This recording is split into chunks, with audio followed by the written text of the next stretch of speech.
Well, this is December the 1st, 25, and I'm Jim Martin. It's about 20 minutes to 10. I'm skipping 20 minutes. Yeah, that is correct. 20 minutes to 10. This is a special call meeting of the Ethics Commission of the City of Franklin.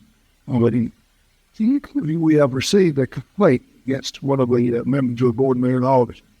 I would think the first order of business will approve the minutes of the October 23rd, 2024. I think the first order is probably called to make sure you just call the commission to call the roll to make sure everybody verbally is. Thank you very much. When we have Mr. Sharper here, when he's sat and Bonnie Wilson at the end. So I think we're all here and ready to proceed. So have each of you had a chance to look at the minutes of October the 23rd, 2024? Yeah. All right. Mr. Sharper moves to approve the minutes. Do we have a second? I'll step. I need that. Ms. Patton, second. All in favor say aye. Aye. Very well.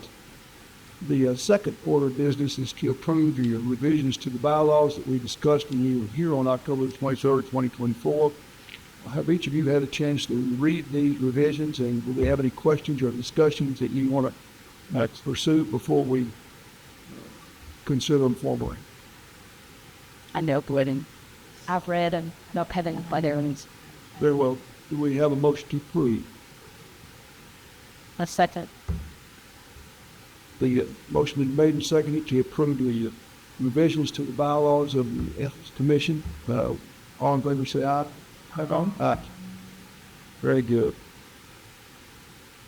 So I don't know of any other business done other than to take up the complaint that's been filed. That's correct. All right. So on that note, we have a complaint that was filed. I need to correct that date. Let's see. You getting uncomfy? Yes. So there was a letter that went out to Alderman Matt Brown, and it's dated May the 5th of 23. Do you all know what the actual date of receipt of the complaint was? Oh, the actual date on that we received it was dated November 13th, and we received it November 18th. All right. So it was dated November the 13th, Yes. and you received it November the 18th? Yes. All right, and then my letter to Alderman Brown is dated May the 5th of 23. I'm sure there's nothing a typo. Apologies, That's that was no problem. me. Can you tell me the actual date? And we want to put that in here so our record is correct. Sure, that was November 13th. So it was sent November the 13th. All right.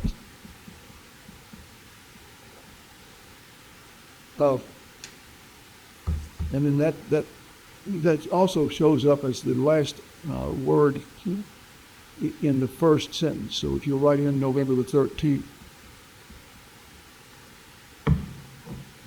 2025.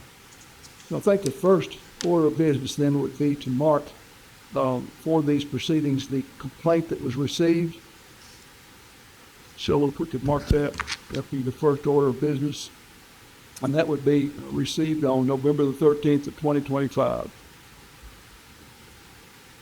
And the second order of business would be to put in the record the letter that went to Matt Brown on November the 13th of 2025.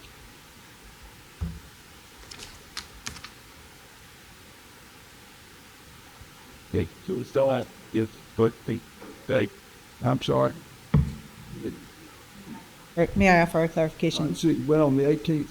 So the memo, my apologies, I'm possibly printed off the wrong memo for you, sir. The memo went out on November 18th, and that was the date of the complaint. It was received on the 18th of November. So the letter should be redated to show November the 18th of 2025. Is that correct? Yes, sir. And the one attached to the agenda in our system is the correct one. My apologies. I believe I printed the wrong one for you, sir, when I gave you paper copies. Okay. So as long as the record is accurate, that's all I care about. So the second item then would be to mark the letter and get to Matt Brown.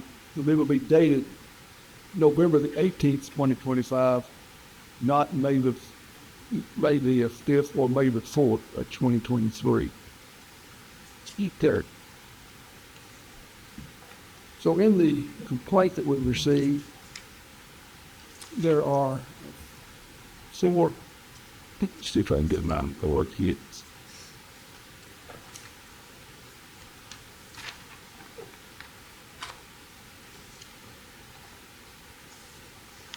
Oh, because the third thing I think we need to do is to mark the letter from Jeffrey D. Mosley to Shauna Billingsley, dated November the 25th, 2025, is the third item in our record. And Mr. Mosley represents Alderman Brown, and he has responded in some measure to the allegations of the complaint. So that would be item 3.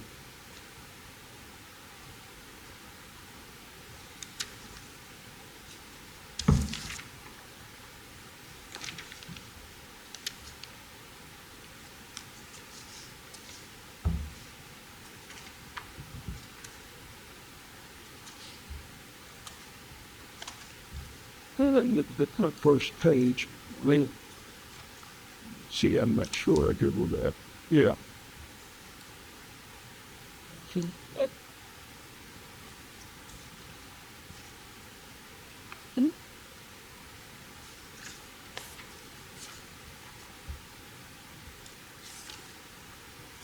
Three of 6, you make 5 of 6.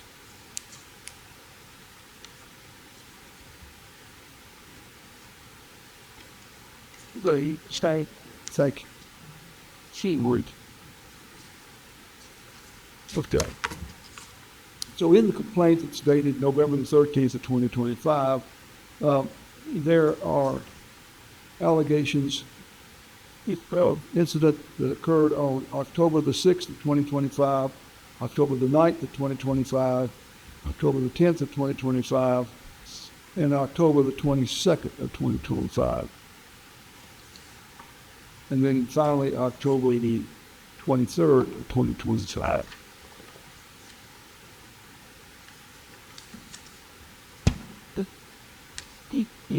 I'm sorry, Mr. Charles. Other things, I thought. Oh, well, that's one of them. Yes, you're right. In October 20.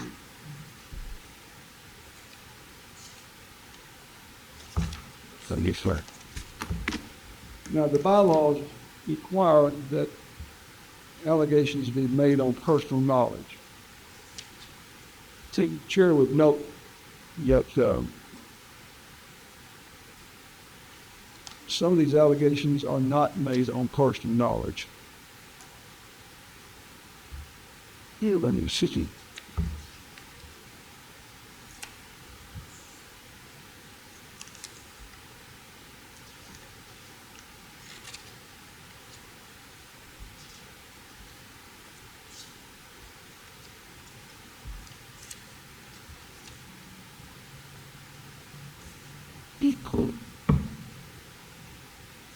And specifically,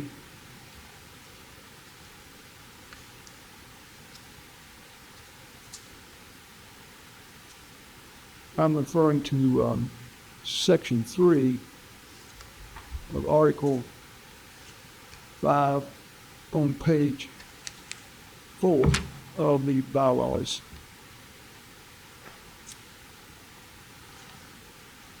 And that reads, the complaint shall be based on personal knowledge, comma, set forth such facts as would be admissible in evidence, comma, and shall show affirmatively that the complainant is competent to testify to the matters stated therein. All documents referred to in the complaint shall be attached to the complaint. Well, when we look at the allegations contained in this one for you,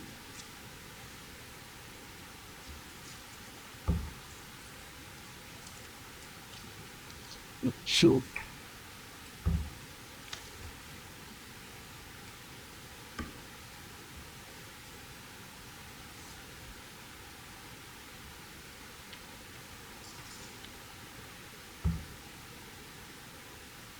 Paragraph, excuse me, The allegations of October the 9th relate to information that was communicated to the complainant by Chad Gray. The chair really is not concerned about that in as much as it doesn't deal with a violation per se that Mr. Gray is noting. Does anybody have a thought about that? That was not right. Not him. That's the second of the instance. Yeah. So the references to what the complainant was told by Mr. Gray, I think the gravamen of the complaint is that the instructions given by Mr. Gray were not followed, not what Mr. Gray said. Let's look at them together. Then on page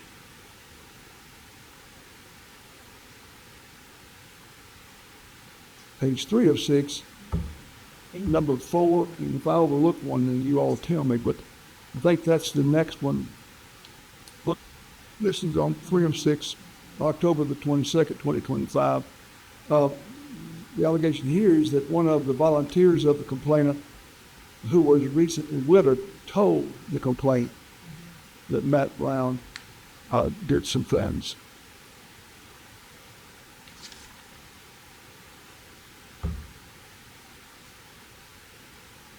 And then on page 4 of 6, number 6, the allegation is that on election day, the complainant was notified by a volunteer. Not that the complainant saw it, but was notified. And I think those are the three that may run afoul of Section 3 in our bylaws. So we have discussion on that.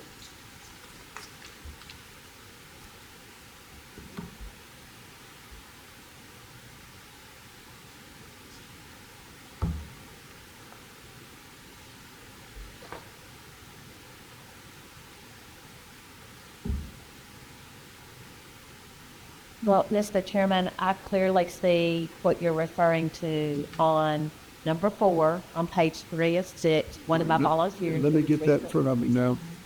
Page 3 of 6. Okay, number 4. Okay, so that is describing something that someone else experienced. Okay. That's correct. So I understand that.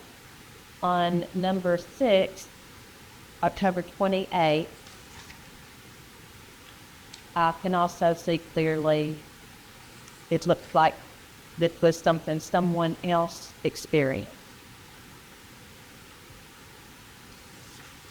The concern that was addressed in the bylaws requiring personal knowledge is that it's really impossible for either person about whom a complaint is made to confront the accuser unless the accuser is in that case.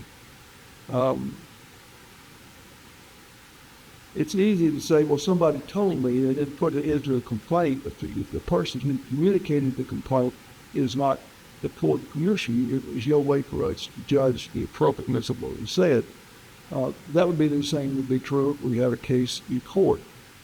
Our bylaws also say that the information has got to be admissible in evidence. Well, it would not be admissible, but we could get evidence ordinarily, unless it was offered for some other reason aside to prove the truth of the fact submitted. If the members of the commission concur that this is a problem, at least in 2, if not 3, of the allegations, then we have 2 choices, as I see it. We can dismiss those allegations, or we can allow the complainant to amend the complaint and submit an amended complaint in 7 days. Is that right, Ms. Billingsworth? Well, there is a bigger issue, and I'd like for you guys to talk about this. All But right. the at least for 1, 2, 3, the allegations were alleged to have happened on October 6th, 9th, and 10th. And the complaint was filed on November 13th, which is more than 30 days after the allegations were alleged to have occurred. So even if you were to dismiss them, I don't think she could refile if you find that it's outside of those 30 days. Okay. And I think they probably were filed outside of the 30 days, but that's something that you will have to make a determination on. So the complaint was filed November the 25th, and the point is that you have 30 days from the day of the incident or 6 months, within 6 months if it's later uncovered. Right, later uncovered. Right, later uncovered. There's no concern here that this information was, quote, later uncovered. And what you're saying is, under paragraph 3 of Roman numeral 6, if we allow an amendment,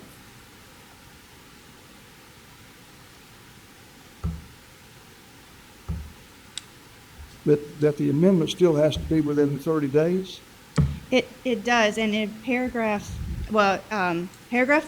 section 5, paragraph 2 says a complaint to the commission shall be filed with the city recorder within 30 days of the alleged violation said to have occurred, or in case of concealment or non-disclosure within 6 months of the date of the alleged violation should have been discovered after due diligence. The commission shall not hear untimely complaints. Sorry. And I apologize, I wasn't following you. You're under paragraph 2 of what Roman numeral? Section 5, ethics complaints filed against elected and appointed officials. Let's give it to. Son.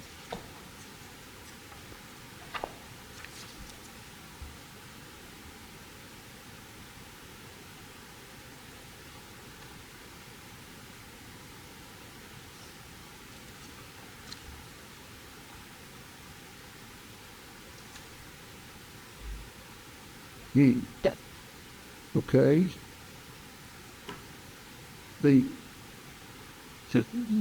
final sentence on my page 3 and the top of page 4 is pretty clear. It says the commission shall not hear untimely complaints.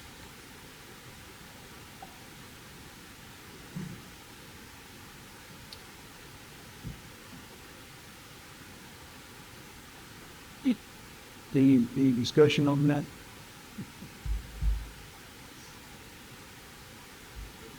Yes.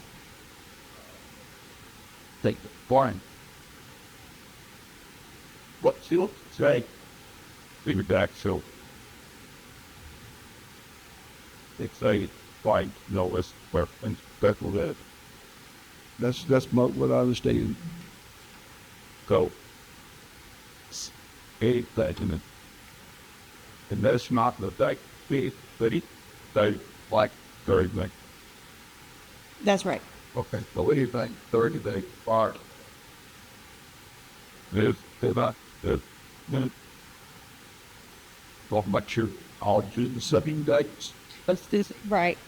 And that will be important when you get to probably 4, allegation number 4, which is dated October 22nd. Any day. Yeah. So, what's the time? There's a high. Well, there's a good play. Like, tell us what you're looking at. I'm looking at the play. Yes, what specific item bring you up in there? There's 6 with the odd. Could think that I, Right, I agree. so, then we look at that. Then we looked at why. There's each knowledge item things that on the beginning, colors. The prime. I'm going to leave that up to your discretion because you have to make the determination. Well, Why you yeah, no, I don't think there's a real problem there. It says from the date of occurrence. So you have to file within 30 days of occurrence. based on what So you look at each one and you apply that 30-day time frame and see where it would fall. what So if the complaint was filed on November the 18th, correct? 18. Why?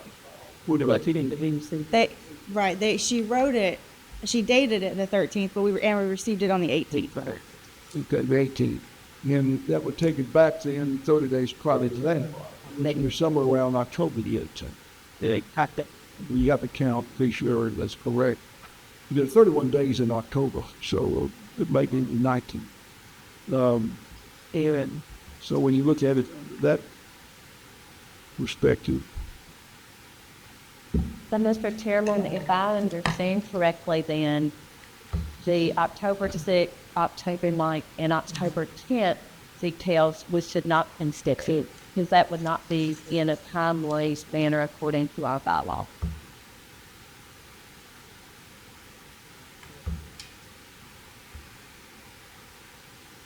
So you start over the skin set. That's it. Baked it out. So it would be October 6th, 9, and 10. And the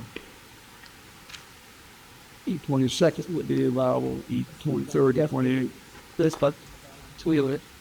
Snitching that. That good. Wait, let me ask a question of the Nichols. When I thought about how to proceed today, you got a number of considerations. One of them is obviously what we've been discussing, and that is whether the delegates to come.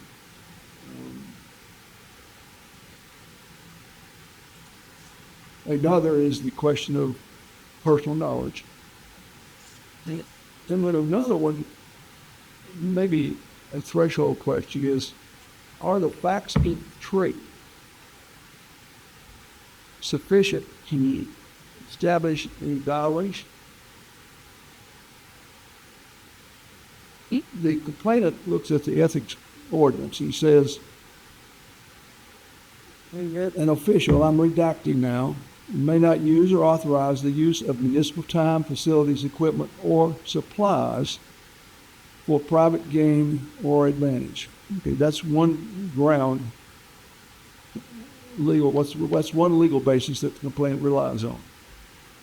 Then the second is officials or employees, no, I'll call it official, may not use or authorize the use of municipal time, facilities, equipment, or supplies for private gain or advantage to any private person or entity.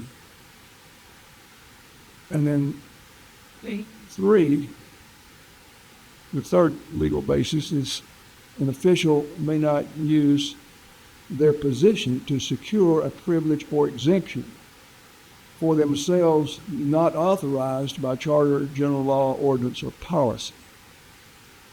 And then it goes on and says, no officer shall intimidate, threaten, coerce, discriminate against, or give the appearance of doing those things against any employee for the purpose of interfering with that person's freedom. Yeah, I need the members of this commission to help me understand how the factual allegations fit within the four corners of any of those prohibitions. You could take saying first and second, and I looked at it. Because that things that are treated me because it really gets like a number. Another the city property that they own. Correct. And she working for me. I was trying to fit those things and I think they can get. She was matching it up with this area compliance. How did they enter the whether it's if it Yes. could hit it pay. I couldn't find anything to how it do it. And let me say this, our purpose today is to make an initial determination. In other words, we're here to decide on whether the facts, if proved, constitute ethical violation. We're not to decide whether there is in fact an ethical violation. So does the complaint allege sufficient facts to create an ethical violation, which we call a colorable claim? And if there is, then we have procedures that we are to follow thereafter, and if not, we are required to dismiss the complaint with the understanding we can allow the opportunity to amend within 7 days. So you all help me. When I studied this, I thought maybe I'm missing something, and I'm inviting conversation. Mr. Chairman, I struggled to find it as well, just where it violated an ethics code from all, in our scope. And I just did not say that. And Ms. Patton has spoken. Mr. Charbonnet, do you have any thoughts? I cover what they, but us state how the deal was really the white and split side correct can hit the state that next to somebody. It's stuff not based on they there we go. And I'm bad that with that with the thing. Now Well, you raise a good question. And the issue is whether we're to look at the complaint as a whole and determine whether anything alleged constitutes a colorable claim. If nothing constitutes a colorable claim, then that should end our deliberation unless we want to give the complainant an gets trick. There are some things that can't be cured. But dates, the dates, because the bylaws mandate that we not hear things that are barred. In other words, if they're time barred, we are precluded from hearing. Okay? But the threshold question, I think, is there anything in this complaint which, if true, would constitute a violation of the city's code of conduct? You know, but now you can get at it the other way, Mr. Charbonnet. You can look at the ones that are time barred or eliminate them from conversation, and you consider the three that are not time. Apply the same standard. but always good fly. But you know, the standard is pretty clear. You know, what if true constitutes a colorable claim or violation of the city's code of conduct? But So, Mr. Chairman, based on those remarks, so we've already established that items 1 through 3 are Montgomery. Item 4 is not a personal knowledge experience. Item 6 is not a personal knowledge experience. It only leaves item 5.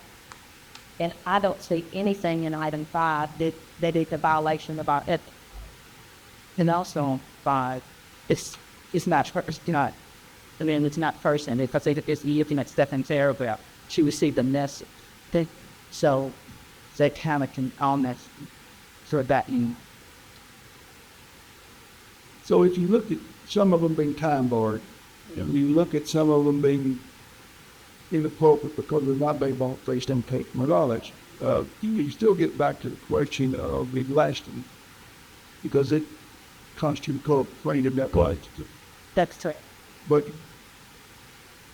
is it not important, though, that he at least, right, that the one of that is, I think that it is, it is more important that he simply, he looked at the merits of yours, a threshold question, before we get to the technical aspects of time barring and personal knowledge.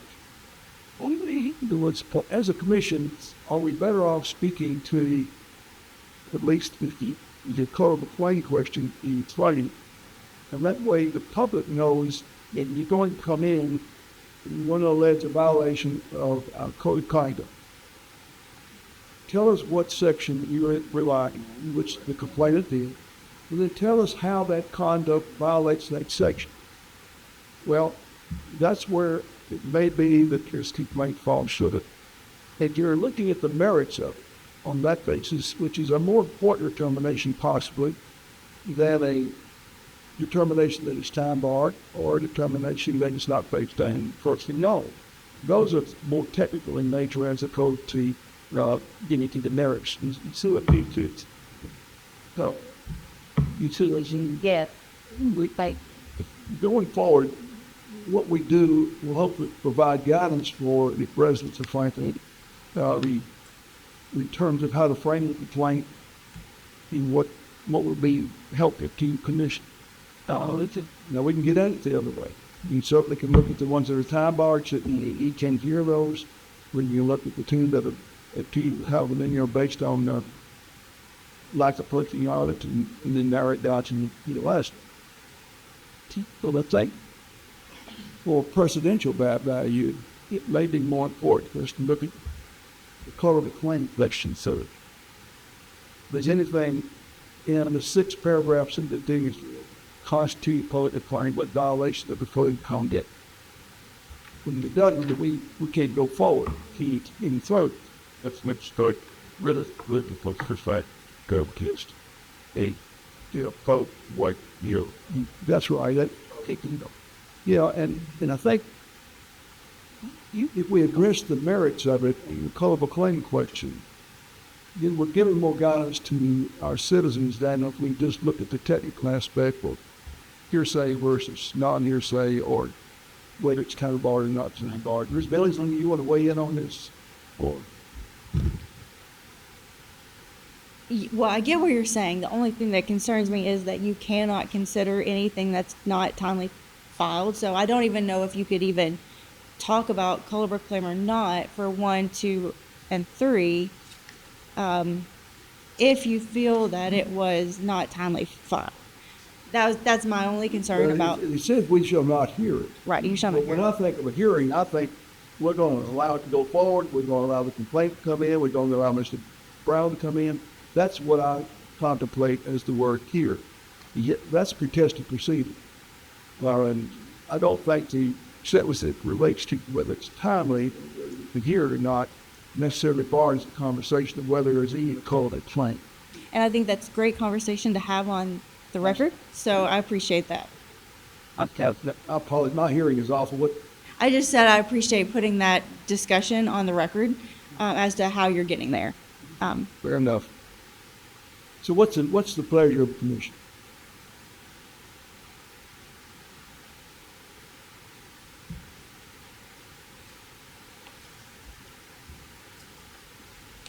No good. Little bit. But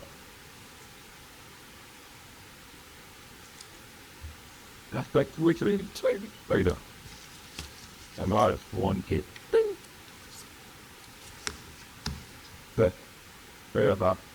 What? Great things not so. Those. And similar. Go to 8 o'clock. But alright. So yeah, Jordan. And each other. Got to affect we late to be.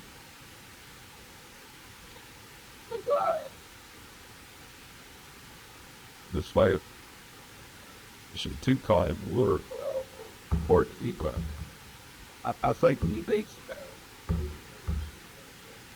I think that he did take of hopefully how it was to. And that mindset is such.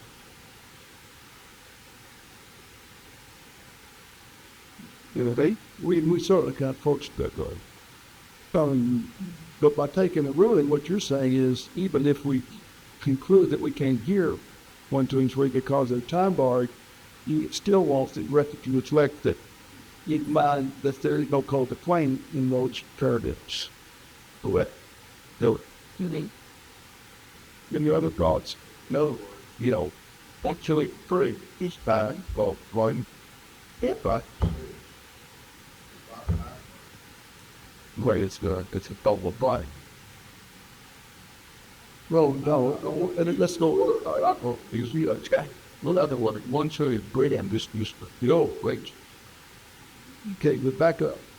When you think of the phrase call it a claim, what you're essentially saying is if what's been alleged is proved to be true, it would constitute a violation.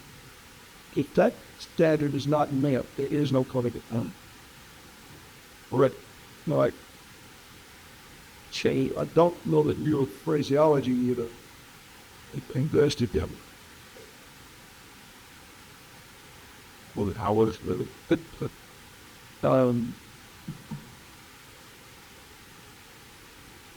I think for the record, it may be more copy because there is the right to eat this You try to figure out we do this. The African ends the right to you. Actually, even I thought they could look at it top down. Notice first, is there a call to Chunky that if it is, then where is it? And then alternatively, it's a word call. In 1903, you need to melt the Dozier and barred by time. Well, then you got one other complaint that's not based on political knowledge, and you could later state.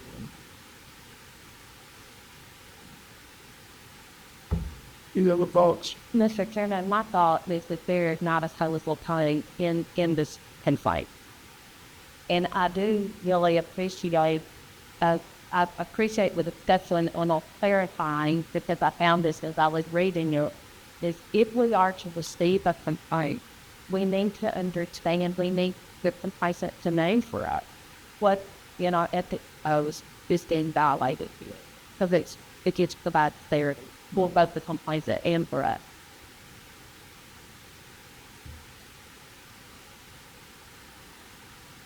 Well, I think we have discussed it to the point we can't discuss it anymore. Do we have a motion?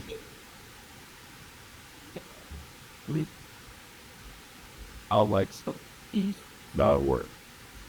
I'll like both the one agents and extras. Like told the side and work them up. It's 23. But that guilty. We can hear those in the evening. Well, All right, very well. Do we have a second? I'll second. Ms. Patton seconds. We have further discussion. If there's no discussion, let's take a vote. All in favor of Mr. Charbon's motion as seconded, say aye. Aye. Very well. Ms. Billingsley, is there anything further that we should do today? No, sir. That's it? That's it. We're adjourned. You all have a good day.